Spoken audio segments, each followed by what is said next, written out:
Well, tonight we're joined by Roger Stone. Of course, he has a very long history with presidents throughout history. He's written 3 books. This is the 3rd book we're going to talk to him about tonight. But of course, he's written about who killed JFK, the case against LBJ, Nixon's secrets, the rise, the fall, the untold truth about the president, and Watergate. And now this book that we're going to talk to him about tonight, Clinton's War on Women. I'm very anxious to talk to Mr. Stone. He's a political consultant, lobbyist, a strategist, and of course, you have been there for a long time at the epicenter of history, really. Yeah, I like to say I spent 40 years in the corroded rectum of the two-party system. You know, I worked on the Senate side for Senator Bob Dole as an assistant to Dole. I worked on the House side as an assistant to Congressman Robert Steele. I was a lobbyist, which is the job I liked the least. I'm a veteran of 9 Republican presidential campaigns, starting with Richard Nixon, who was really my mentor. Wow. I was the youngest member of the staff of the committee to re-elect the president, the notorious committee. Yeah, I went to the Watergate grand jury myself 3 times. Really? I was only 19 years old. Wow. I worked as a senior aide to Ronald Reagan in 3 presidential campaigns, 1976, 1980, 1984. I reluctantly came in at the end of the 1988 election to help George H.W. Bush. One of the things in my life I regret. I dropped in for the recount because Jim Baker, who had been Reagan's chief of staff, was a friend and someone who I owed politically. And in my business, if you don't pay off your debts, you're out of business pretty quick. And then, you know, frankly, with the nomination of Mitt Romney, despite my long sentimental attachment to the Republican Party, I left to become a libertarian. I just couldn't stomach the fact that the Republican Party of Barry Goldwater, a party dedicated to small government and fiscal responsibility and personal freedom and liberty, had become the Wall Street Party, had become the party of endless war, erosion of civil liberties, massive debt, spending worse than the Democrats in the Bush years, far worse. I couldn't take it anymore. So, and of course, Romney Care was essentially the same as Obamacare. He had done that with Ted Kennedy, a perfect example of how at the top they're exactly the same. What aggravated me was that Romney's running around the country saying, Ronald Reagan, Ronald Reagan. You know what, in 1980, you know who he supported for president? Paul Tsongas, the left-wing senator from Massachusetts. Sure. Mitt Romney wasn't even a registered Republican until he ran for governor, and then he became a Republican to run. So he's just an opportunist.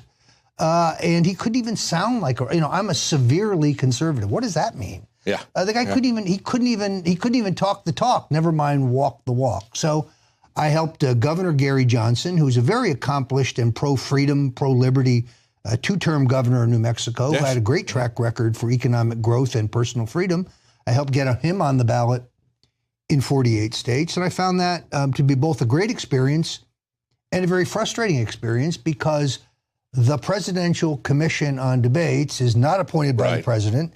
It's not a commission, and it's not about debate. It's about limiting debate to the 2 Tweedledum, Tweedledee, 2-party duopoly that stand for the same thing. They didn't want anybody to know that there was a 3rd choice. And of course, this is a guy who was a very popular 2-term governor as a Republican of a Democrat state. And they would say, you're not going to be invited to the debates because you didn't show up in the polls. But they wouldn't even put his name on the polls. Well, it's a self-fulfilling prophecy. If you're not in the debate, you can't rise in the polls. And if you don't rise in the polls, you can't get in the debate. And if they don't put your name on the poll, you're not going to do well on the poll either. So they've got it rigged multiple angles. Yeah. And they changed the rules. As Ross Perot found out in '92, when you reach a certain level, or with Ron Paul at the Republican National Convention, you needed 6 states to have you needed a majority of 6 states to vote to have your name put on the ballot. So when Congressman Paul got to 6 states, they quickly changed the rule to 8. Yeah. They did the same thing with Gary Johnson. You needed to have you had to reach a certain number of the votes in 2 successive polls. So when he met that threshold, they changed the rule very quickly to 3. Yeah. They didn't want the people to know that there was a candidate who wanted to end the war in Afghanistan. They didn't want people to know there was a candidate who'd have legalized marijuana and ended the war on drugs. They didn't want them to know that there was a candidate who would repeal the Patriot Act and the NDAA. They didn't want people to know that those alternatives were even available. I met a very rich woman the other day, hedge fund manager, pro-liberty, and she said, I just didn't know what to do. I didn't want to vote. I didn't like Obama and I didn't like Romney, and I just felt I had no choice. I said, well, what about Governor Gary Johnson? She said, who? Yeah. She didn't even know he ran. Yeah. Because the New York Times never covered it. They barely mentioned his name as if he didn't even exist. And She lived in New York City. She was unaware that there was an alternative. Now, of course, you've been at the epicenter of politics, as you point out, going way back, going back to Nixon when you were actively involved. You got interested with Barry Goldwater, but of course, recently you've been at the epicenter of everything with Donald Trump. Until August, you were one of his inside campaign advisors. Now, he's somebody who knows about the war on drugs. Let me give you this quote going back to April 15th, 1990. He met with some people. He blamed the country's drug problems on politicians who, quote, don't have any guts. He said enforcement efforts were a joke. He said we're losing badly the war on drugs. He told 700 people at the luncheon Friday, you have to legalize drugs to win that war. You have to take the profits away from the drug czars. You and I both know that's exactly true. Yes. As libertarians. So yes. Is he going to come out with that? Is he going to be able to do that with the Republicans, or is he going to have to wait until the general election to say something like that? It's important to understand that Donald Trump is a man who has never had an alcoholic drink in his entire life, not even a glass of wine. His brother died of acute alcoholism, so addiction is something that he's experienced firsthand. But he understands that incarceration, which is very expensive and ineffective, is not the solution to the problem. And that the enforcement efforts are just expensive and failed. So, yeah, I think he would seek to view drug addiction as a health problem, not a law enforcement problem. And he realizes when you compare the dollars to the results that the war on drugs has been a big, expensive failure. Trump is about results. He's a businessman. And it's failed for 44 years. Right. Businessmen look at any program or any business in this case, because government really is a business, and they look at the cost and the effect to see if anything they do has been cost effective. You got a lot of people that are talking about that right now. This weekend, you had Chris Christie had a viral video that came out where he's talking about a friend of his who got addicted to prescription drugs, talking about how the war on drugs is a failure. We need to treat it as a medical situation. But of course, he's still for having the law enforcement branch of this. He doesn't want to legalize marijuana. As a matter of fact, Chris Christie would come after the states who have legalized it, like Colorado. I'm really confused about his situation. Yeah, but you've also got others who are now coming out. You know, Jeb Bush is talking about his daughter now, when before he was coming after the newspapers that they talked about her. Now Jeb Bush is talking about his daughter who was addicted to alcohol and prescription drugs. I think Jeb is concerned because he is worried that his own background as both a drug dealer and a drug user, when compared to his support for much tougher penalties, mandatory penalties for those caught with small amounts of drugs, is a question of epic hypocrisy. Senator Rand Paul raised this question. I mean, the truth is, because Jeb Bush is white and privileged and wealthy, he can do drugs and pay no penalty. Yeah. But the poor African-American guy who gets caught with a little bit of marijuana for his personal use in Florida, I can tell you where he's going. Yeah. Jail. Yeah. So exactly. I think he is concerned that that some of his earlier dealings are likely to become public, and therefore he's now trying to soften his views as the macho drug warrior that he is. I have a book coming out in January, Jeb and the Bush Crime Family, which really details Jeb's early days and his involvement with drugs prior to his government service. That's one I really want to read, and I really want to have you back to talk about that, because right now, I guess he'll still be there because he's got a lot of money that he collected when he began, but he's not collecting any money right now, and basically his exclamation mark has gone flaccid. So he's going to be it's going to be a must-win situation for him in New Hampshire. Your book is going to come out just a few days before the New Hampshire primary. Yeah, and I purposely, because my book is it's an act of political action. And there's a lot of questions in there that I think he needs to answer. But if the book published now, he would have a year or he'd have, 5 months, 4 months to figure out how to answer these questions. And they'd go poll them and focus group them and, and massage them and so on. And you get these qualified responses. No, I think that in essence, the Bushes and the Clintons are in it together.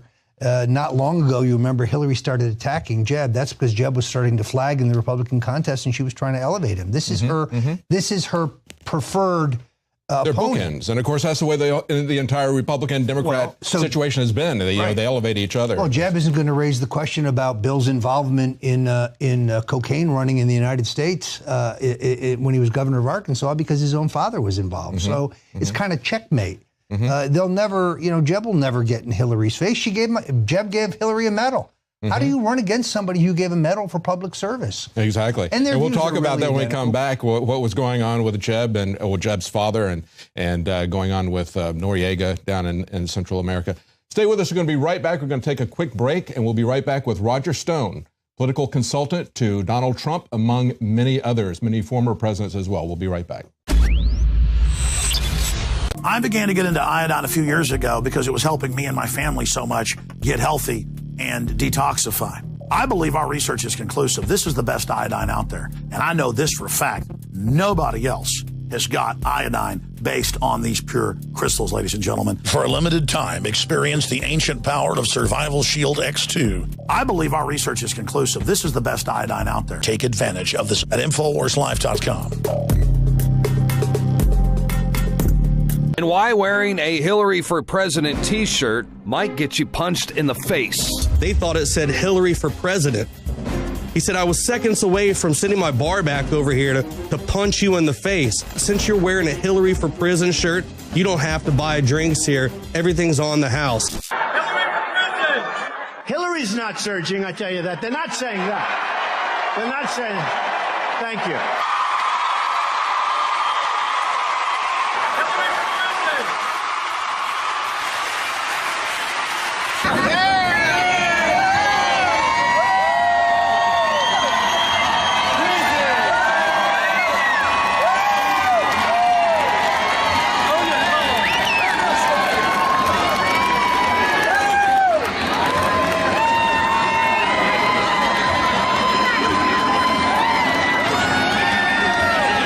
There you have it. Donald Trump endorses Hillary for Prison. Get your Hillary for Prison 2016 t-shirt at the InfoWars store. And on the back, it says, legalize freedom. Show your disapproval of Hillary by buying your t-shirt today. But what she's done is criminal.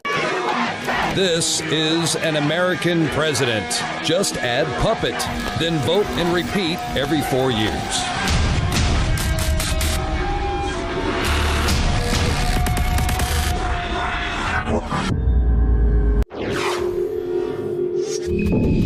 Welcome back. Joining us now is Roger Stone. We're continuing the interview on his book, The Clintons, A War on Women. And let's talk about this book. Now, we talked about what's coming up down the road in January with Jeb and the Bushes, the expose that you've got with that. And, of course, you mentioned they are bookends, perfect bookends, just like the Republican and Democrat parties themselves. They have this phony war, and yet they're both on the same team on so many different issues. But tell us, the fundamental thing that Hillary is running on, of course, is the fact that she's a woman. We should elect her because she's a woman and she has compassion for women and understands their issues. But as we've seen from some of her husband's victims, they said Hillary Clinton is the war on women. Yeah, Hillary's an advocate for women as long as you're not one of those women unlucky enough to have been sexually assaulted or raped by her husband. And if you are, now you're a target for Hillary Clinton. First, they undermine these women's credibility and they denigrate them whores, trash, bitches, sluts. And then, of course, they use these heavy-handed private detectives to wage a veritable terror campaign to silence them, lest they get in the way of the next election. And as I pinpoint in the book, it's Hillary who is the point person. She's the campaign manager for the war on terror. She's the one who hires the heavy-handed private detectives, Jack Palladino, Anthony Pellicano, Ivan Duda, to first keep tabs on these women and then to terrorize them into silence. And the tactics that are used show that Bill, first he rapes them physically, and then Hillary rapes them psychologically. As far as her advocacy for children, as I demonstrate in the book, Hillary, co-president Hillary, is the one who gave the order to attack the compound in Waco, where 18 children under the age of 8 were brutally murdered. She is the one who handpicks Janet Reno. She's the one who handpicks Janet Reno's deputy, Webster Hubble, her former lover, the real father of Chelsea Clinton, in my opinion. She is the one, according to T. March Bell, the chief House investigator into the Waco conflagration, and Senator Arlen Specter, who chaired the Senate committee hearings. They both determined that Hillary is the one who gave the final order in Waco. She was a veritable co-president. She vetted the cabinet. She fired the travel office personnel under false pretenses because she wanted to give that business to her cronies in Arkansas, the travel agency business, out of the White House. She is the one who concocted the first cut on Obamacare. It was originally Clinton Care. as a first lady. It's like, where does she have the authority to try to take over a major segment of the economy? But they even told us in the campaign, remember, you get 2 for 1. Yes. She was the co-president. Yes. Bill was out philandering, and she was running at least half, if not more, of the government. I think she's always worn the pants in this family. Well, she was an investment genius. I mean, she had those cattle futures. Cattle futures. She did very, very well. Yeah. No, I think the point here is that half the people in the electorate, particularly half the women, have no memory of the Clinton presidency. Yes. So they don't remember that they stole the china and the silver and the furniture when they left and had to give it back. They don't remember the selling of pardons for massive contributions, the tax cheat and fraudster Mark Rich, who basically bought himself a pardon on Clinton's way out the door. They don't remember that Bill Clinton used a 22-year-old intern for his personal humidor, and that you know, the entire tale of the Siemens stained dress and the lies, the fact that Bill Clinton was disbarred. He lied under oath, and that's the key thing. himself. It's not that he had an affair, but the fact that he perjured himself. He was a lawyer and the president. He perjured himself under oath about that, whatever it is. I mean, he took an oath. He understands the implications of that. This book is not about Bill's consensual sex. It's not about the girlfriends, mistresses, one-night stands. If it did, the book would be much, much bigger. This is about something far darker: rape, Bill Cosby-style sexual assault, and cover-up. The cover-up. And the strong-arm tactics, including the beating of witnesses, the violent beating of witnesses used to suppress people who might come forward and tell the American public the truth about Bill and Hillary Clinton. So I would assume that you would be one of the people who would say that Hillary is probably not going to go to jail for her emails, no matter how bad it gets, based on what they've been able to get away with. Well, there's so only far. one good piece of news, and that is I think the person in the country who dislikes her even more than me would be Barack Obama. I think he remembers the Clintons, particularly Sidney Blumenthal, Sid Vicious, as we like to call him, spreading the rumor that Obama was a homosexual, spreading the rumor within the Democratic Party that he was the son of Frank Marshall Davis. They probably also remember Bill Clinton saying to Ted Kennedy, a few years ago, this guy Obama would be carrying our bags and getting our coffee. So I don't think there's any great love there. That Hillary has violated the law, not only in the email scandal, not only in the misuse of classified documents, but in the massive bribes that are being transferred through the Clinton Foundation. The real story here on the erasure of the emails is they show the trail, the nexus between the Clinton Foundation and the State Department. So the Clintons made a very crafty decision that the heat they would take for destroying these documents would be less than the heat they would take if they were read, because American foreign policy was for sale. Defense contracts were for sale. All you had to do was line the pockets of Bill, Hillary, and Chelsea, and you could buy anything you want at the State Department. Yeah, that's why this book is so important for people to read. As you're pointing out, there's a whole generation here who is of voting age, and they don't know the story, the backstory of this. And of course, that brings it all the way into the present. As you were talking to Alex Jones on the radio show earlier today, you pointed out that her close relationship with Huma Abedin. Very, very odd. I mean, I just find this very strange. First of all, Huma Abedin, her parents and her brothers are both very active in the Muslim Brotherhood, which I believe is a terrorist organization. She has a full security clearance at the U.S. State Department. She is the person who vetted the emails and gets to decide what we should and should not say. Therefore, she's had access to classified documents. She is the only person in the history of the federal government or the State Department to get a special waiver that allows her to work for the State Department full-time. At the same time, she's working for Teneo, which is a Clinton-connected lobbying operation that lobbies the State Department on behalf of Middle Eastern governments, while she's triple-dipping with a fat check from the Clinton Foundation. So she's making a huge amount of money. The conflict there is inherent. It's obvious. But a special deal is made for Huma that nobody else is allowed to have. And of course, then there's the fact that and I like to call her Mrs. Carlos Danger, because of course she is the wife of the sexual predator and freak Anthony Weiner, who humiliated her in public the same way that Bill has humiliated Hillary. Why do these women hang in? Why are they continued to be married to these abusers? I'll tell you why. Power and money. I think either one of them will sustain any amount of humiliation at the hands of their husbands as long as they get what they want. My point is simply this. If you've watched House of Cards, the terrific TV series, Hillary is Claire Underwood. She will take anything from her husband as long as she gets the power and the money. And it has always been the plan for her to become president after him. Now, John F. Kennedy Jr. got in the way. He wanted that Senate seat in New York the same time that she did. What happened to him? That's my next book. Well, you know, I was surprised. I really thought that Joe Biden would run because as you're talking about Obama and others, she's got a lot of enemies in the upper echelon of the Democrat Party, obviously. And I really thought that they were going to coalesce behind Joe Biden. What do you think as a political analyst and consultant inside? I still don't think he's out of this race. If justice is served and she is indicted, which I still think is entirely possible, then Joe Biden doesn't engender the ire of the feminists that he would have gotten by challenging her. Now he's answering the call of the party to save the situation, stepping in and saving the party, because unfortunately, Hillary jammed herself up with these legal problems. When I saw Barack Obama standing next to him in the Rose Garden, that's when it occurred to me that the fix may very well be in. There's not good blood. My friend and colleague Ed Klein, who's a great reporter, has really nailed this in his books. There's no love lost between the Clintons and the Obamas. The Clintons, I think, are true believing socialists. They're out there on the far left. The Clintons are crony capitalists.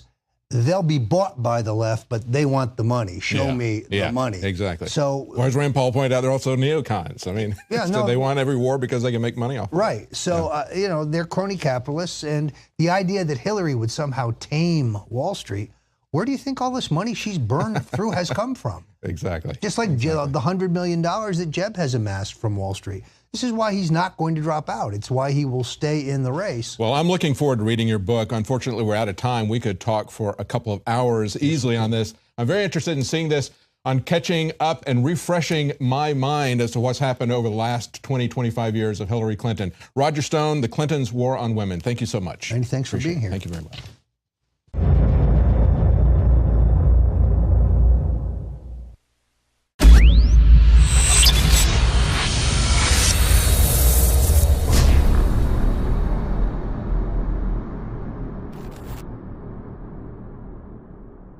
Knockout is back. If you want a product that has 10 known ingredients that naturally get your body to relax, your brain to relax, so you get deep, restful sleep, Knockout's it.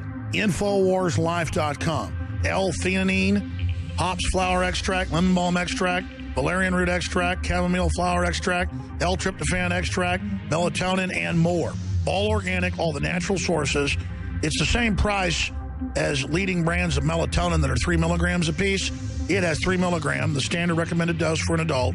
It's got the GABA, so it would probably cost $50 to take all this as separate pills. It's $19.95. You take one or two of these, and it just is really clean, restful sleep is what the reviews are. It's what I've experienced. And it just synergistically puts everything in there. InfoWarsLife.com. That's InfoWarsLife.com. Or call 888-253-3139. You are watching the InfoWars Nightly News, which airs 7 p.m. Central at InfoWarsNews.com. And your support is helping us defend liberty worldwide.